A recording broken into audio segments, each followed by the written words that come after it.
हरिओम। जीवन के समंदर में तूफान भी आते हैं। जो उनके सहारे हैं वो आगे बचाते हैं। जीवन एक समंदर है। समंदर में लहरें तो आती ही आती हैं, कभी कभी तूफान भी आते हैं। जीवन के समंदर में तूफान भी आते हैं। जो उनके सहारे हैं, अर्थात जो प्रभु के सहारे हैं, प्रभु आके बचाते हैं। मीरा के जीवन के समंदर में लहरें भी आईं और तूफान भी आया। विष का प्याला कोई तूफान से कम नहीं था। चूंकि मीरा ने गिरधर का सहारा लिया, जो उनके सहारे हैं।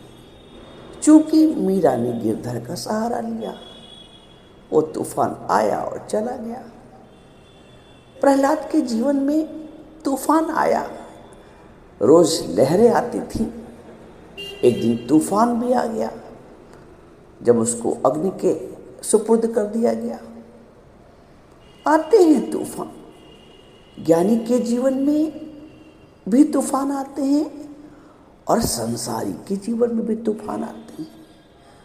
संसारी उस तूफान में डूब जाता है, बह जाता है। ज्ञानी अपने आप को परमात्मा के हवाले करके बच जाता है।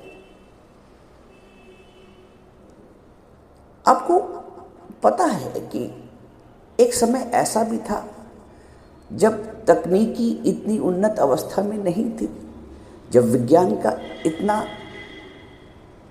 सर्वोत्तम स्वरूप नहीं था, जब पूर्वानुमान नहीं लगाया जा सकता था कि तूफान आने वाला है। उस समय जब तूफान आता था, आज से 200 साल पहले, 150 साल पहले, तो लाखों लोगों की जान माल की हानि होती थी। आया तूफान और बहा ले गया अपने साथ हजारों लोगों की लाइफ गई, जान माल गई।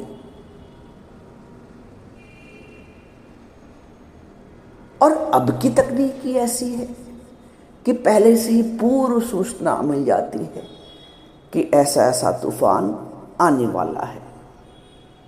अब तो सही दिन सही समय की भी गणना हो जाती है। और चूंकि पहले से ज्ञात होता है, इसलिए हम बच जाते हैं। सरकार बचाव कर देती है, सरकार वहाँ से विस्थापन कर देती है अन्य स्थान पर। पता चल जाता है कि तूफान आने वाला है। हम अपनी जान माल की सुरक्षा जहाँ तक हो सकती है वहाँ तक कर लेते हैं और उसमें सफल भी होते हैं। ज्ञानी का जीवन वैसी उन्नत अवस्था में है। विज्ञान की तकनीकी उस अवस्था में है, उस उत्तम अवस्था में है जहाँ उसको ज्ञात रहता है कि जीवन के समंदर में कभी भी कोई भी तूफान आ सकता है।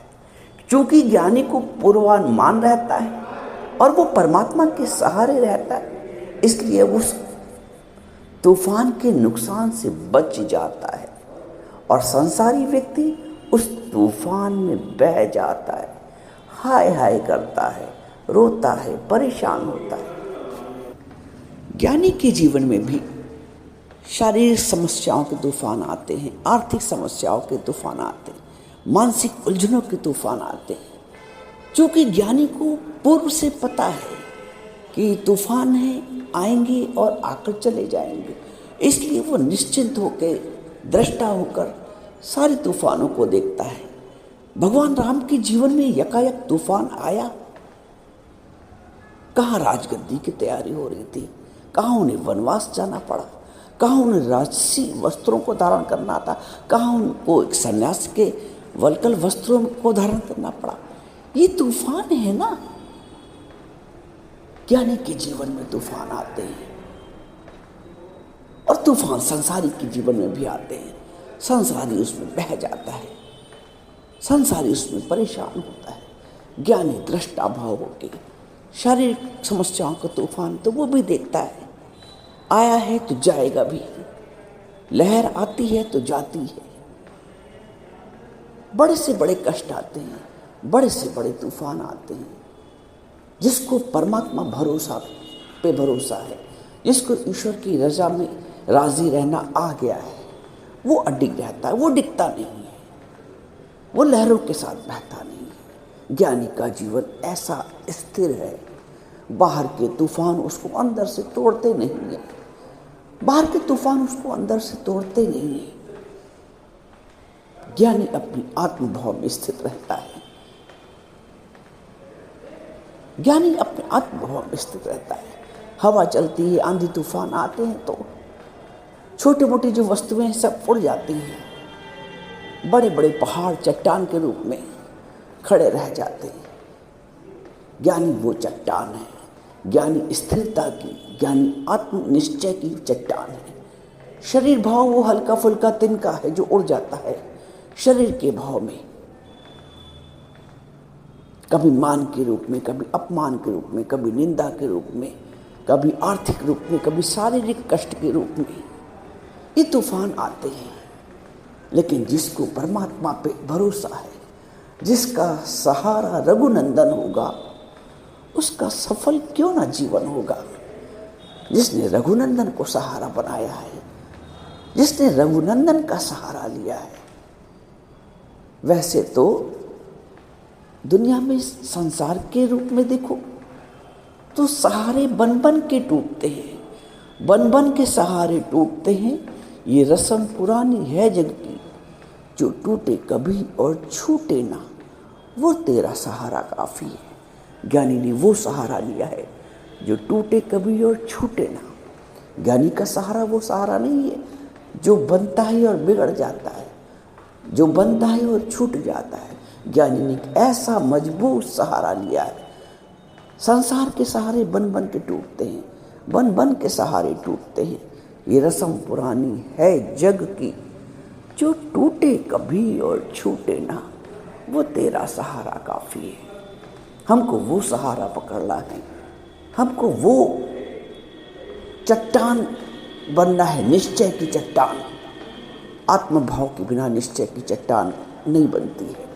ज्ञानी ने आत्मा का निश्चय पक्का किया है, ज्ञानी ने सत्य का निश्चय पक्का किया है, ज्ञानी ने विश्वास का निश्चय पक्का किया है। उसको अपने परमात्मा पर विश्वास है। वो कहता है, तेरे फूलों से भी प्यार, तेरे कांटों से भी प्यार, जो भी देना चाहो दे दो, दुनिया के पालनहार, दुनिया के करतार।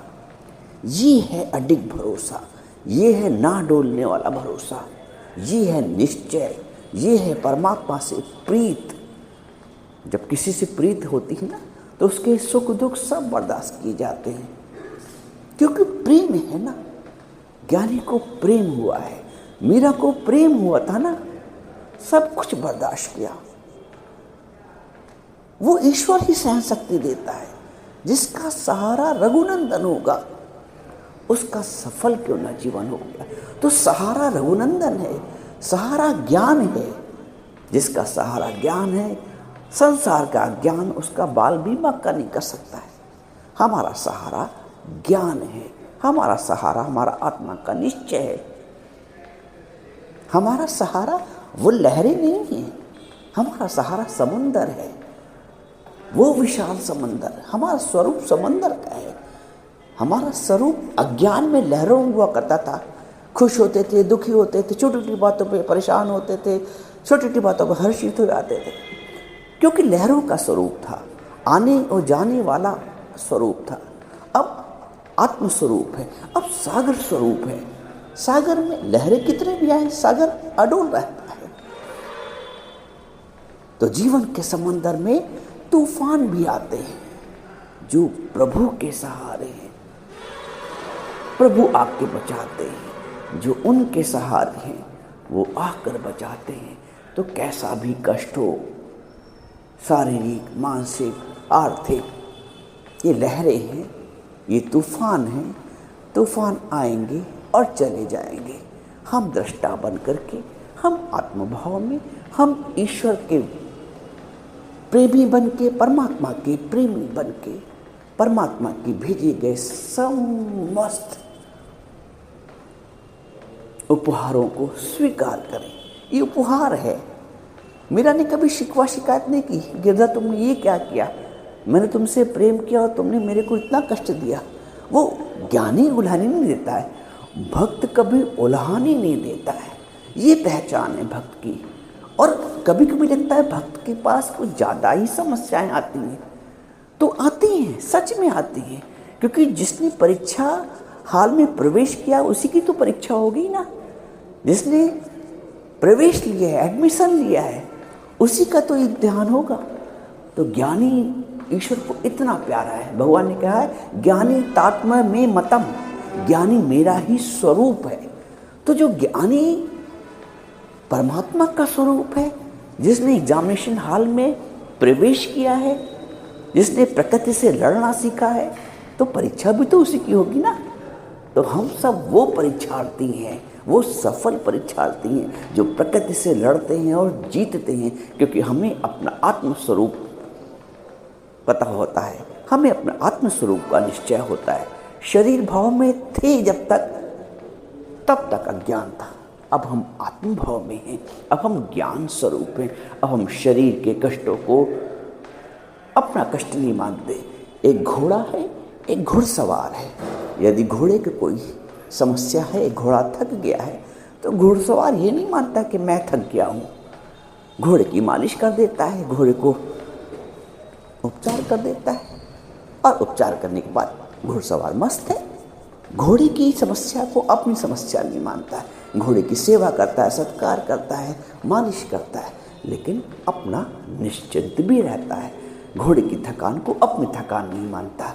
ऐसे ही ज्ञानी शरीर के कष्ट को दृष्टाभाव होकर देखता है, उलझता नहीं, परेशान नहीं होता, क्योंकि वो अपने आत्मभाव में स्थित होता है। हम सब आत्मभाव में स्थित हो और शरीर की समस्त समस्या को, संसार की समस्त समस्याओं को दृष्टा बन के उनका हल करें, उनका निराकरण करें, उलझे नहीं, परेशान में मत होए।